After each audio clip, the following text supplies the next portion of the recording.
One thing I know is that we've all been hit with a measure of adversity at some point in our life. When I was a kid, I was wondering kind of what's the meaning of life? Like, why are we here? What's it all about? And I came to the conclusion that what really matters is trying to understand the right questions to ask. And the more that we can increase the scope and scale of human consciousness, the better we are able to ask these questions. Like most of us start, there was no belief that I could do it. I just kind of had it itching to go run my own thing. You know, the only way you could be a failure is not to have failed. To be honest with you, the first company I went at was a total disaster. I'm a bright guy who's terribly interested in what he does. I've spent a lifetime doing it, and I've surrounded myself with people that bring out the best in me. And you don't need to be a genius in what I do. Make a plan. One thing I've noticed is that enthusiasm is common, but endurance is rare. That when and if and hopefully you get to the point that you are successful, nobody can tell you lies. Listening is not about hearing the words that are spoken. It's not being able to parrot back what somebody said to you. Listening is listening for meaning. You are a good listener. The test for being a good listener is if the other person feels heard. You need the right orientation. Look at what you're interested in. Get disciplined about something. Allow for the possibility that you have something important to contribute to the world, and that the world would be a lesser place without that contribution.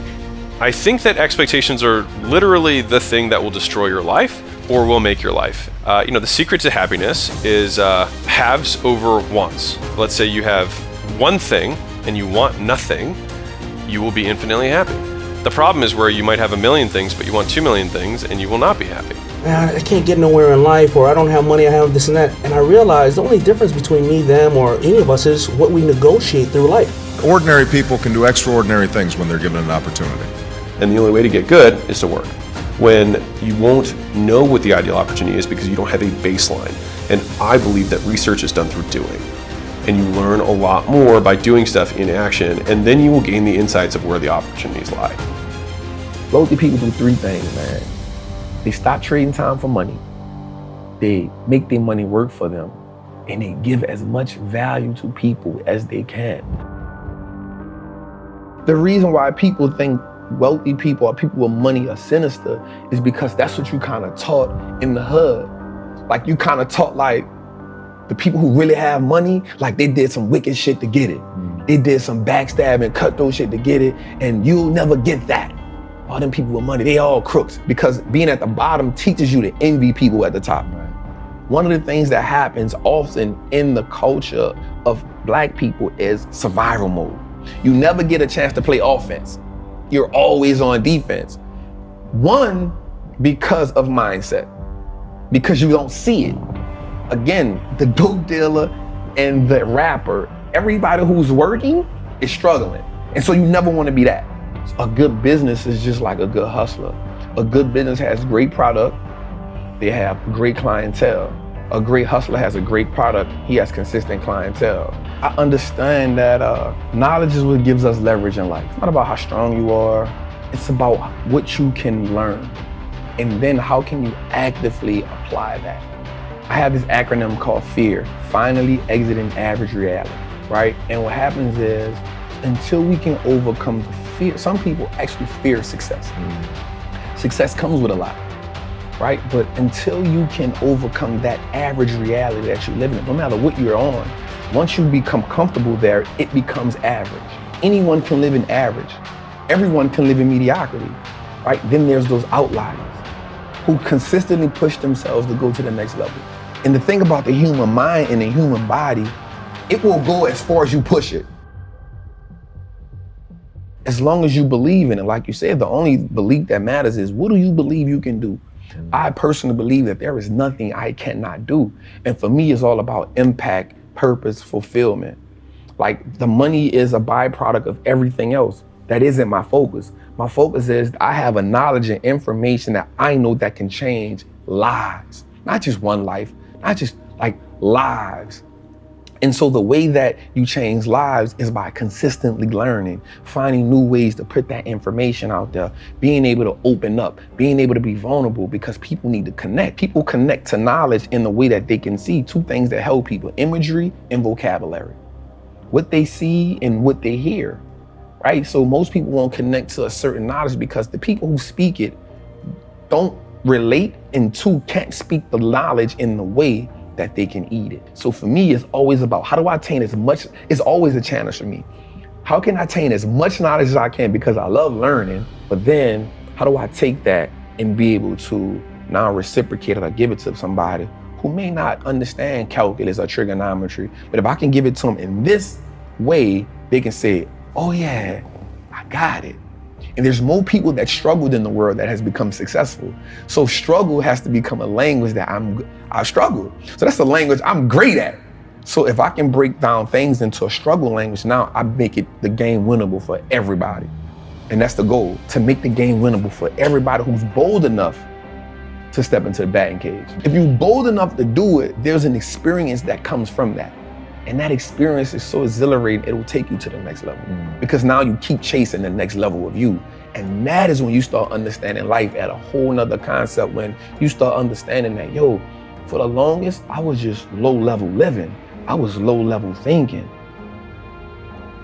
Now that I've been exposed to something, and I say this often, whatever you haven't been exposed to isn't your fault. Once you get exposed to it, you now are accountable for it. And so once I've become exposed to so much knowledge and information, once I expose you to it, you accountable, because now you can no longer say I didn't know. So like just coming up in the streets, you only see the game from the lowest level. And you look at everybody else in part admiration and part like jealousy, because you see it and you're like, damn, I'll never get there, right? And so the only way that I think I can get that is through sports or hustling. That's it. That's the only, or rapping. Those are the only three options that you have. And so you make a decision on which way you want to go, right? And so you look at it from like, damn. And so me, I'm at the time like, man, I can't rap. Damn sure I can't play sports. So hustling is what I got. You limit yourself, and nobody comes along and teaches you anything different. The reason why you give people so much value is because if you give them so much value, they'll never leave you. They'll always be there for you, and you will never need for anything as long as you give value to people. And so I learned that as I got older. That part really didn't make sense to me at the time, but the money working for you part, and I was like, how do you make your money work for you? Again, all I know is how to go get money. That's all I know. So later on in that, he says wealthy people do three things. So we in a cell for about 45 days. So all of his conversations, now that you said, it never was black or white. Every conversation with him about money and transition was always wealthy people do. There's no need even to have a college degree at all, or even high school. I mean, if somebody graduated from a great university, that may be an indication that they will be capable of great things, but it's not necessarily the case. You know, if you look at, say, people like Bill Gates or Larry Ellison, Steve Jobs, these guys didn't graduate from college. But if you had a chance to hire them, of course, that would be a good idea. I would love to talk to Elon Musk, so I'm sure that would be ridiculously fun. I would love to find out. I'd like to ask him about his thought process. And also, I'm really curious about how in the world he manages to do multiple impossible things, because doing one impossible thing is impossible, but doing like 5 impossible things is the product of 5 impossibilities, and that just seems like hyper impossible. But he's managed it. You know, I mean, think about it. Think about what he did. He built an electric car, which is like hard. And then he built a rocket, and then he blasted the car into space on his rocket. Like that's not real. That doesn't happen. But it did happen, and he did it. And so I would love to talk to him. It's very difficult to start companies and quite painful. I think that's important to bear in mind. I don't know if that's probably not encouraging. Let me put it this way: if you need inspiring words, don't do it. A challenge for entrepreneurs is to say, well, what's the difference between really believing in your ideals and sticking to them versus pursuing some unrealistic dream that Right. doesn't actually have merit. And that is a really difficult thing to tell. Can you tell the difference between those two things? So you need to be sort of very rigorous in your self-analysis. I think certainly extremely tenacious, and then just work like hell. I mean, you just have to put in, 80 to 100 hour weeks every week. And there need to be reasons to get up in the morning. Life can't just be about solving problems. Otherwise, what's the point? There's got to be things that people find inspiring and make life worth living. If you're creating a company or if you're joining a company, the most important thing is to attract great people. So either join a group that's amazing, that you really respect, or if you're building a company, you've got to gather great people. I mean, all a company is a group of people that have gathered together to create a product or service. And so depending upon how talented and hardworking that group is, and the degree to which they are focused cohesively in a good direction, that will determine the success of the company. Who do you think is really leading the way forward? I think SpaceX, probably because of Elon coming from South Africa, having the competitive spirit to make a good bit of money at PayPal, and then put that into his dreams. Elon would like to get involved in selling launches to the Air Force, but he's being opposed some. He almost went broke. He had 3 failures. And one more, in his words, would have taken him out of the business of rocket launches. He sort of succeeded on that one, pretty much. He has a very good rocket, a very good price. I asked him if he wanted to maybe lead efforts toward Mars by allowing people to use his rocket on their project to fly by of Mars, and then combining another company. I said, I'm in touch with very wealthy people, or maybe in Dubai, Abu Dhabi, and perhaps we could have some investment money. He said, no, we don't need any money. We'll do it ourselves.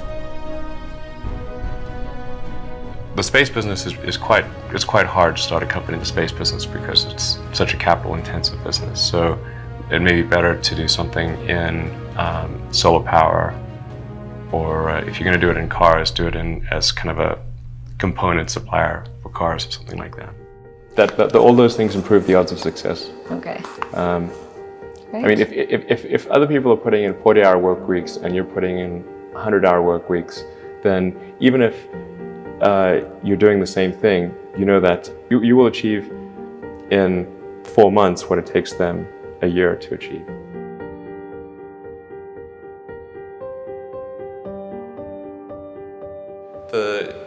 When I was a kid, I was wondering kind of what's the meaning of life? Like, why are we here? What's it all about? And I came to the conclusion that what really matters is trying to understand the right questions to ask.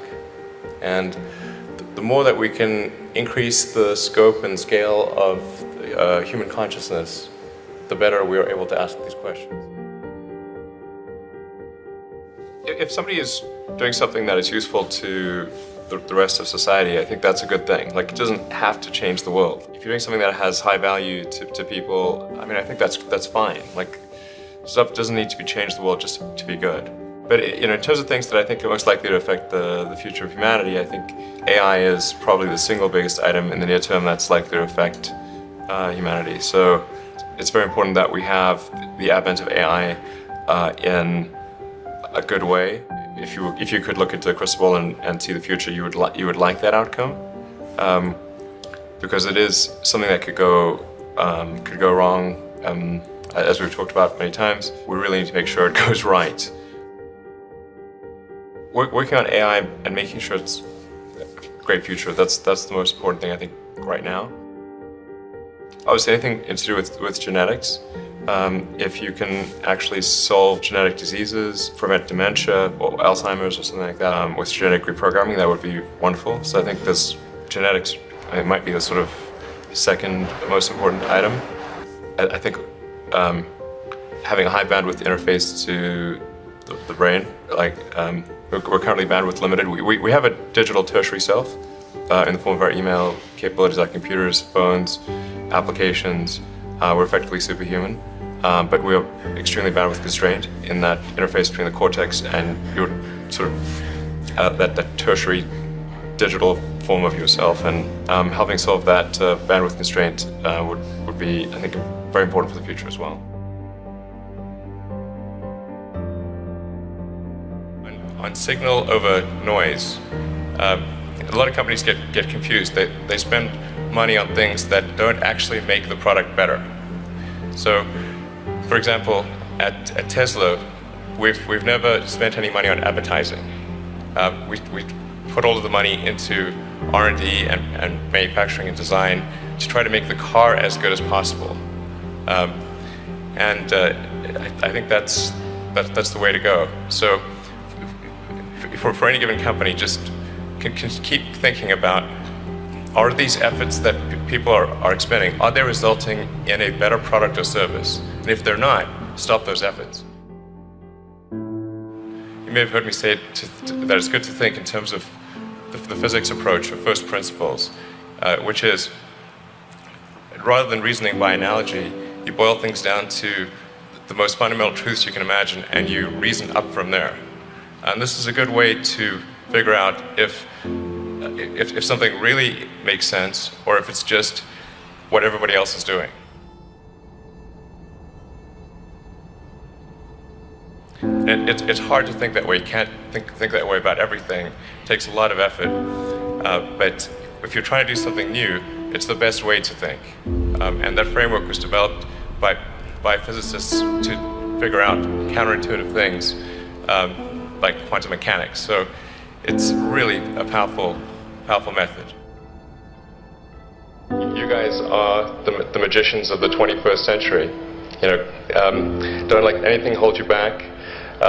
Imagination is the limit, and go out there and create some magic.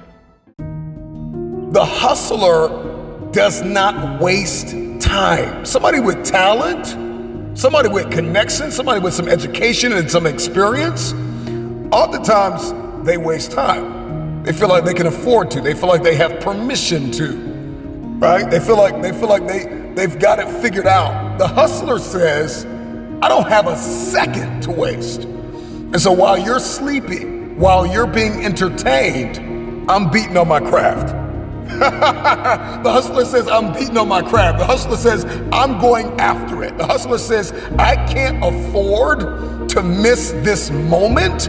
I can't afford to overlook this critical time, this crucial opportunity. I'm gonna give it everything I have, period. When you've got this hustler's mentality, you're not looking for a handout. You just know you have to outwork everybody in the room. You gotta put the work in after hours. You're not wasting your time being entertained. You're not wasting your time watching TV all day. You're not wasting your time complaining about what you don't have. The hustler has already come to the conclusion that if they don't have something, they have to become. It's not connections that wins. It's not even education that wins.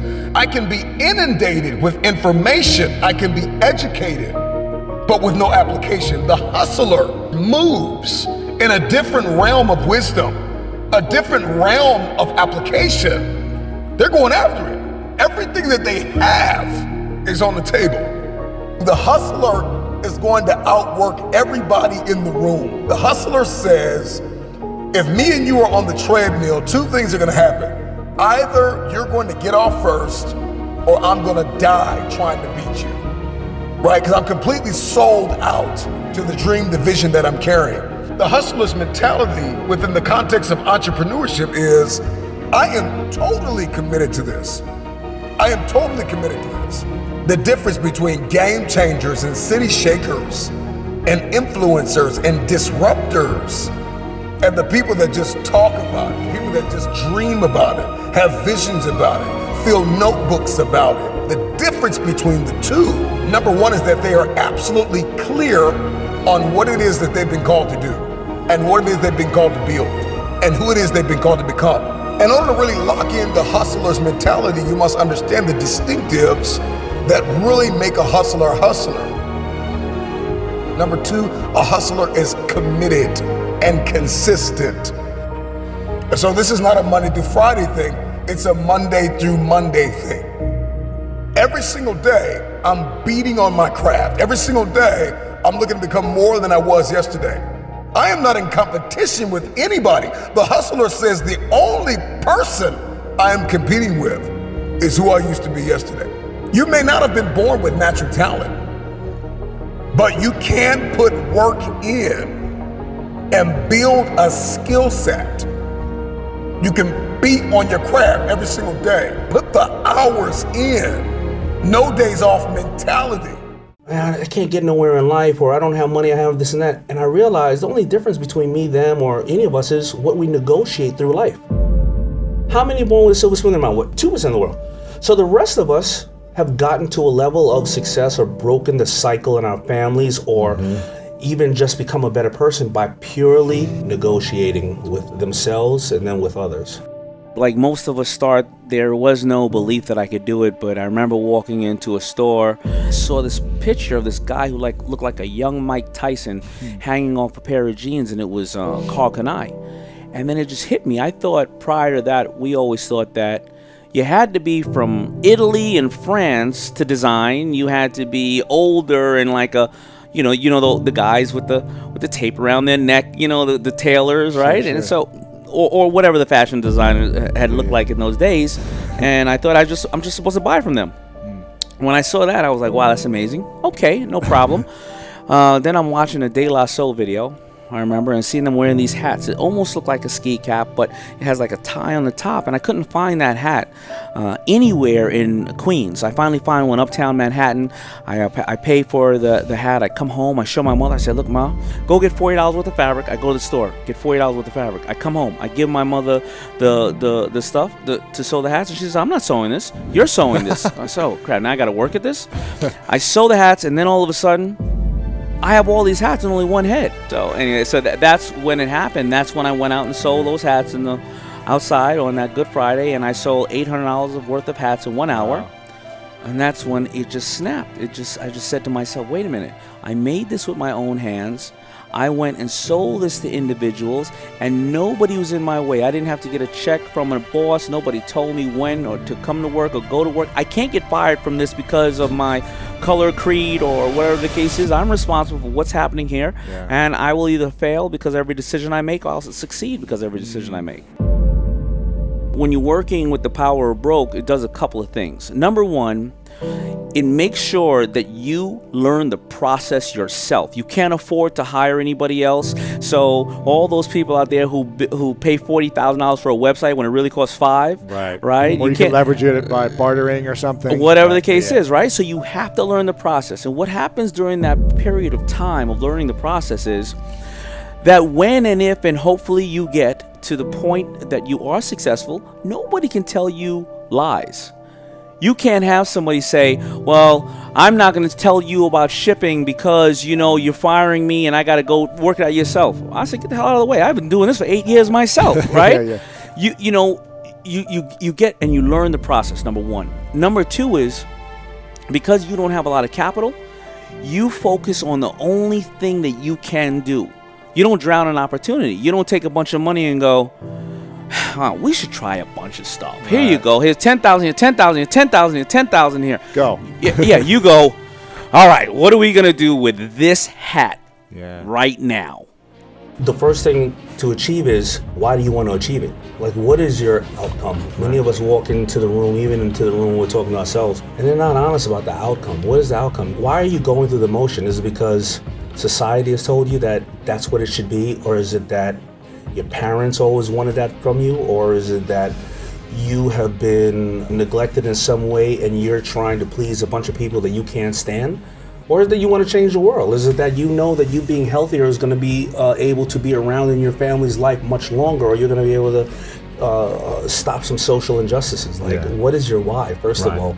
I just started looking at all the best things in my life, the people that I get to motivate, the fact that a little brown boy who's dyslexic from Queens with no money, no nothing, came up in the world, and hopefully I can empower the next little brown boy, little brown girl, or anybody of any color, culture, or sexual preference to be not the next Daymond John, be the next Steve Jobs, Warren Buffett, Oprah Winfrey, or President Barrack Obama. If I can do that, then maybe that's what my life was. That's what God put me on this earth for. It made me also want to leave my daughters a legacy. I wanted them to be proud of their father. So I refrained from doing and having a lot of the temptations that I've seen a lot of people fall short and get caught up in. And nothing wrong with that. We're all human. So when I invest in brands and companies, I invest in them because they're allowing me to be part of their dream, but I'm also learning from them, which is in return allowing me to go back to my special skill set and improve it. How much is it? Like, I'm gonna ask that question, whether it matters or not. It doesn't matter where I get in my life. I don't think I'm ever gonna be free of. How much was that? Because when I grew up, you had to know what things cost. Money is a terrifying thing because it's the one thing in life that everybody gets money. It's the one place where everybody gets it, and now what do I do? And I can lose it now. So it's a terrifying concept, like power. You know, very few of us ever get any kind of influence or power, right? Once you get it, you're like, hey, what do I do with this? Am I gonna do the right things with it? And so I think people withhold themselves because we're not educated about money. We don't know where it comes from. We have a lot of misinformation about it. Our parents terrified us. You know, money doesn't grow on trees. Save your money, it'll save you. All these things our parents told us because they were enamored or encumbered with the same kind of liabilities around money. Right. I don't know how to get it. I don't know how to keep it. The worst part that we're all at is I don't know how to invest it. Some people get good at getting it. Very few, actually.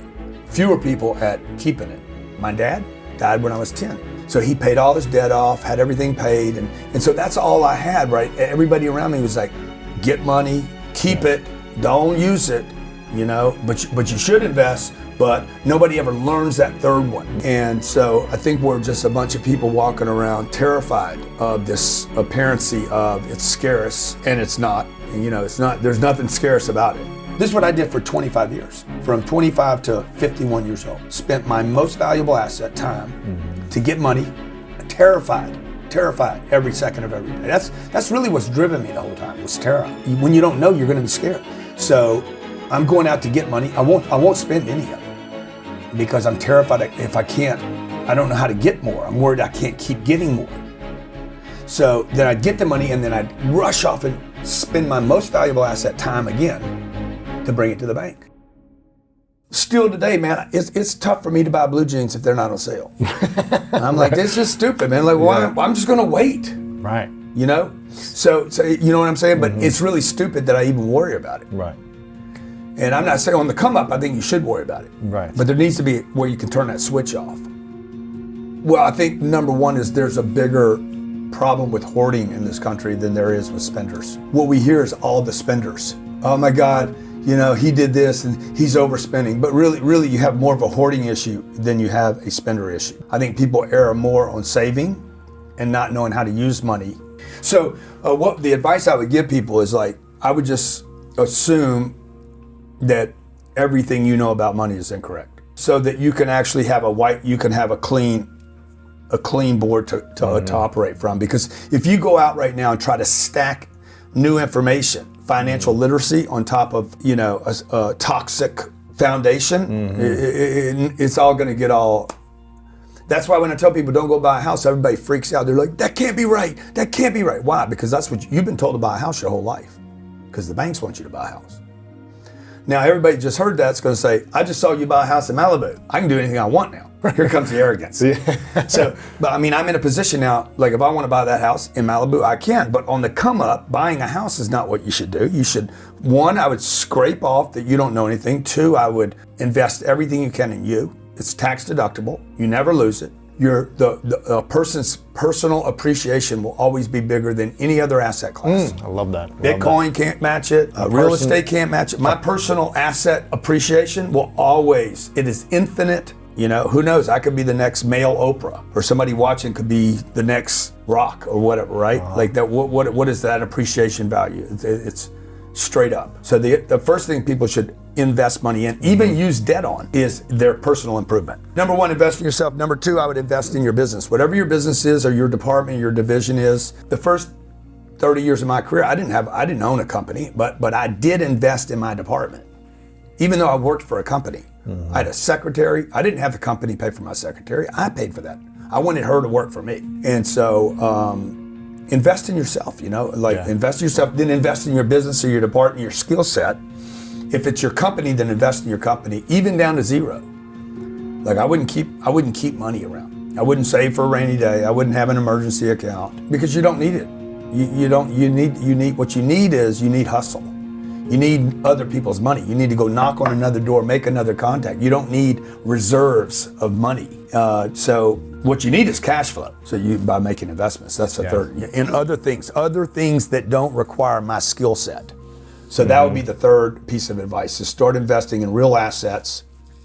That cash flow can appreciate. 3, that provide tax shelters. And if you look at those 3 criteria, Bitcoin doesn't cover it. Stocks probably don't cover it. Gambling doesn't. That one, gold doesn't, silver doesn't, real estate. NFTs don't, yeah. NFTs don't, because they don't cash flow. But the most important thing is that people need to you gotta know that if you live in America and you're having a money problem, it is not because you're stupid. And it's not because you're lazy. It's because you have the wrong information. If you got $1,000, I would just keep investing in yourself until you got another 1,000, and then invest in yourself. Now you got 2,000 invested in. You go.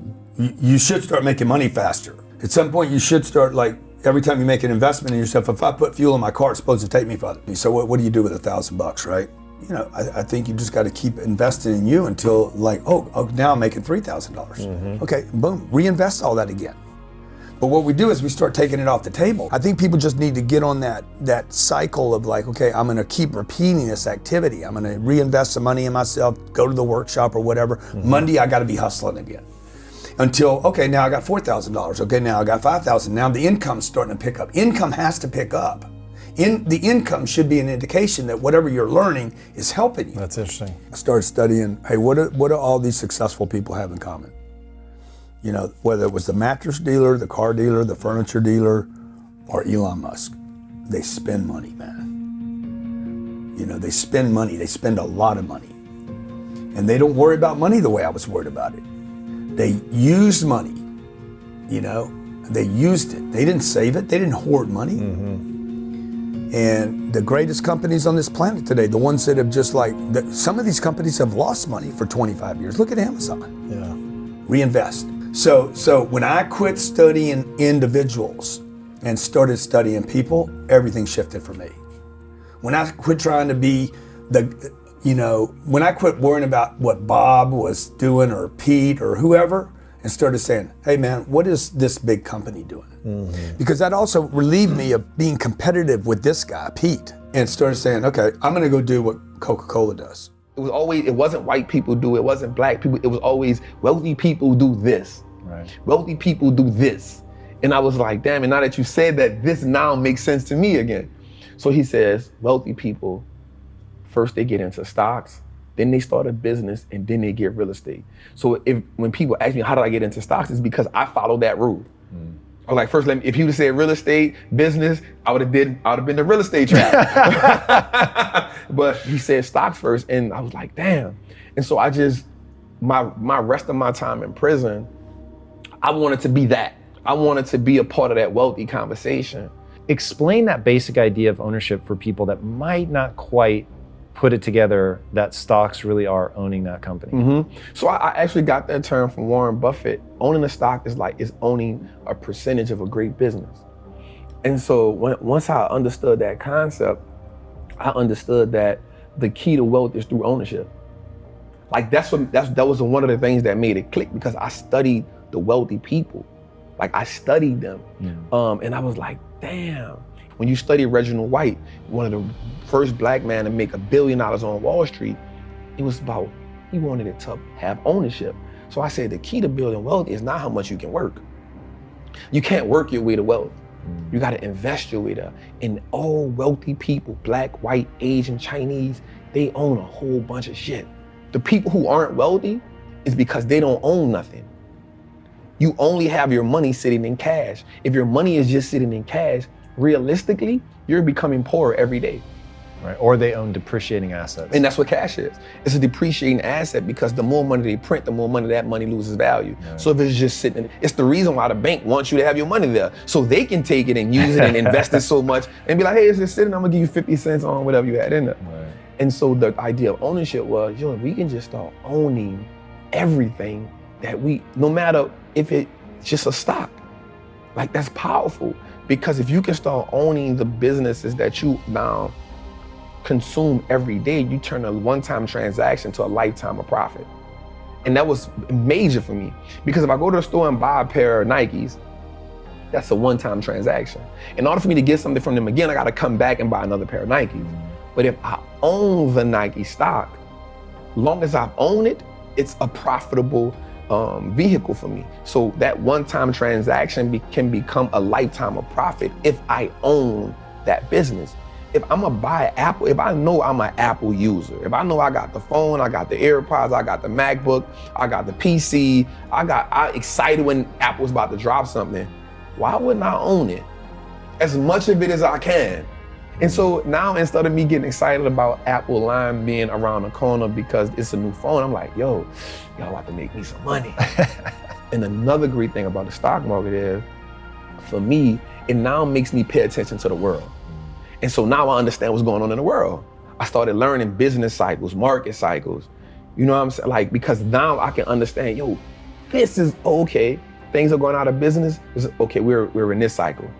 Okay, people are hiring. Okay, we're in expansion cycle. And so now I took an economic class on my own without just understanding the world. And so you start understanding when something is happening in China. Okay, something happening in China, so I own Apple. Apple has 20% of their revenue in China. Okay, they might take a little hit right now. You know what I'm saying? So the stock market helped me start understanding how the world moves, the fundamentals. Right. What happens when your perspective, your perception diametrically opposes your reality? If you are going to give and grow and evolve and attain and become, everything rises and falls on your viewpoint. Perspective is everything. Let's go. I need you to hear me loud and clear. How you see this thing is everything. You cannot change the past, but you can change your perspective about it. Your viewpoint is your advantage. Your viewpoint is what changes the game. Everybody wants increase and abundance and lifestyle change and new zip codes and new area codes, but you only read once a week and you only work out once or twice a month. And so the reason why you don't have what it is that you see, the reason why what's in your head is not in your hands, it's not your reality, it's because your perspective opposes your potential. You don't have it because you don't see the value in it. If you believe you've been called to be the difference maker, the game changer, the disruptor, the person that comes into a room and commands the atmosphere, if you believe you've been called to be necessary and not grossly irrelevant, then everything you do, everything you see, everything rises and falls on your perspective, your perception, your viewpoint. How do you see this thing?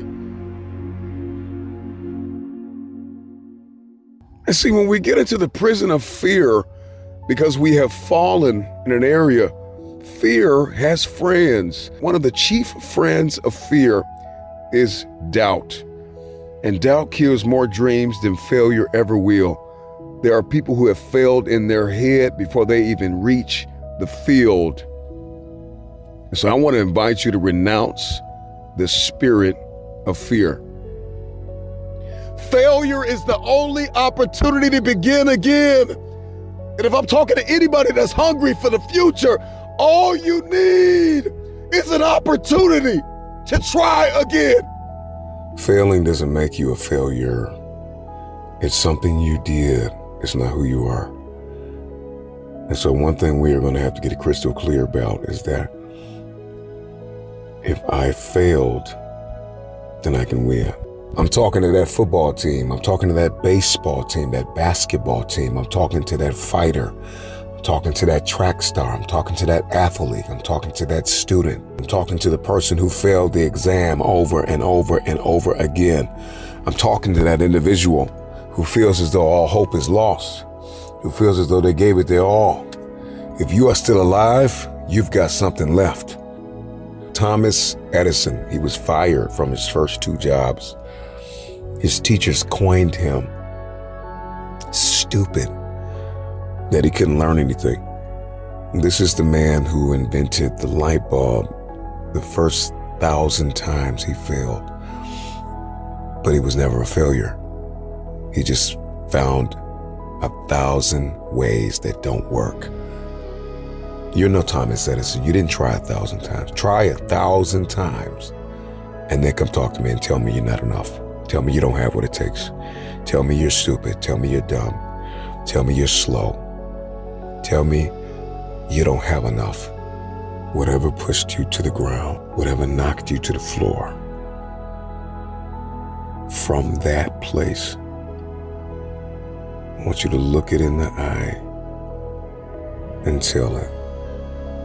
Tell that person, tell that circumstance, tell that place, tell whatever it is that knocked you to the floor. You can't keep me here.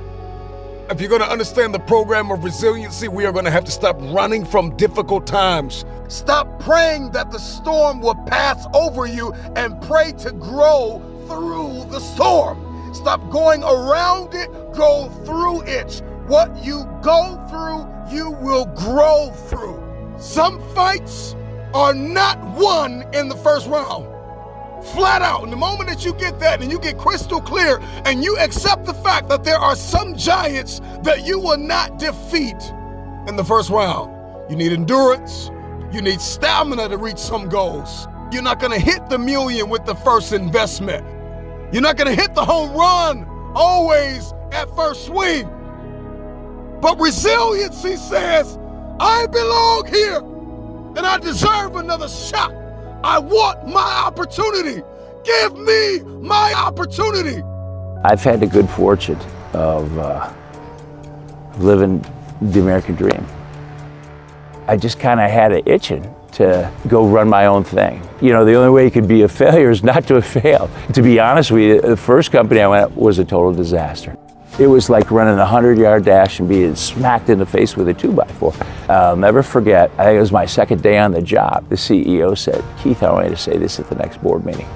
And I go, Maria, I will not say that, that would be lying. You get that big pit in your stomach and you just turn warm inside. I go, I just made the biggest mistake of my life. You know, obviously my drive comes from my upbringing and it's about paying it forward and giving it back.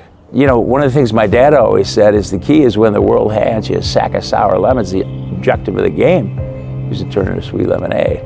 And I was fortunate enough to be able to do that. And I ended up hooking up with 3 PhD scientists from the IBM research labs that had a technology. It would change the way mechanical engineering was done. And it took about 2.5 years, but it worked. And we changed the way mechanical engineering is done with that software from RAS, and we created a thing called mechanical design synthesis and design optimization. We were all set to take it public, and then a company called Apparel Technology came in and bought it from us. So let's talk about Ariba. So Ariba starts right after Rasna. Our revenue doubled quarter over quarter for 12 quarters in a row. We took it public after 2 3/4 years, got up to 40 billion, and to this day, 3.7 trillion of transactions. Trillion. More than all the trade in the Western Hemisphere, more than eBay, Alibaba, and Amazon combined go through that Ariba network. The lesson I learned, and it was always straight in front of my face. You know, I grew up in the Midwest, great Midwestern values, integrity was key, same at General Motors, Purdue, all of that, and it was a different value system. So from there on out, always job one is to make sure every organization, every company had a great set of values and integrity, because People can say, hey, I don't like how you look. I don't like where you went to school, but they can't take your integrity away. You know, it's a tremendous honor to be here. This truly is my happy place. And so for the class of 2021, and your parents, your families, and your friends, I just have one question for you. Is Purdue the greatest university or what? First of all, you got to trust yourself. And, you know, that's, because you can't trust anybody else unless you trust yourself. And, you know, I found a way to build that trust is keep jumping in water over your head. But we can come back to that. But so you go into a new environment, go into a new company, something like that. So how do you build trust? Well, you do it one-on-one. And so the question is, can you build trust at a lunch? Can you do it at a dinner?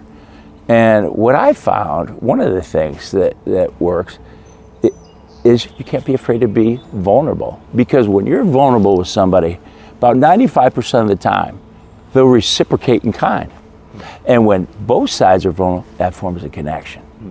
And that is a way that I found all the time. Or also another one is, tell me your story. Everybody loves to tell their story. And I'm just naturally a curious person, so I love hearing. That never bores me. So it's really the power of one-on-one relationships. We need to go back to this playbook. You went through it really quick, but it feels like this playbook has built a couple multi-billion-dollar businesses that conduct trillions of dollars worth of business. Yeah. Walk us through that playbook again. The vision, right? And so for your vision, and our vision at Ariba was really simple. We said we want to build a great sustaining company into the 21st century. The mission is all about leadership, because the object of the game, particularly in Silicon Valley, is to be the category king. Because when you're the category king, you get 80% of the industry resources and 80% of market cap. Players 2, 3, 4, 5, 6, they can fight over the scraps. So our mission was to create a category called business-to-business electronic commerce and to be the leader. And then the next thing under that is your values. So, right, integrity's there, courage, high ambition, accountability, respect, the basics. And then we had a set of team rules that kind of personify those values. And by the way, same team rules for all the companies. The first one is direct, open, and honest communication. In a word, the truth. Because I had seen at General Motors, when you go through 15 levels, you know, I started at the lowest of the low, production floor, to the highest of the high, where I was a staff for the board of directors. I could see how that message would change, right? The second one is no idea is a bad idea. And then we added parentheses, unless CEOs. So, because it's all about making a safe environment. Sure. And you can make the safe environment when you mock out the CEO. Plus it's fun. The third one is always raise the standard in everything we do, in our people, our processes, and our products. And if somebody can't keep up with that standard, you got to do something about it. Otherwise, you've automatically lowered your standard. Then the fourth one is we're a team first and functional specialist second. So you developers put your feet in the customer's shoes. You sales guys don't make commitments we can't keep. And then the fifth one is the most powerful one of all. And that is hire the best people, especially if they're better than us.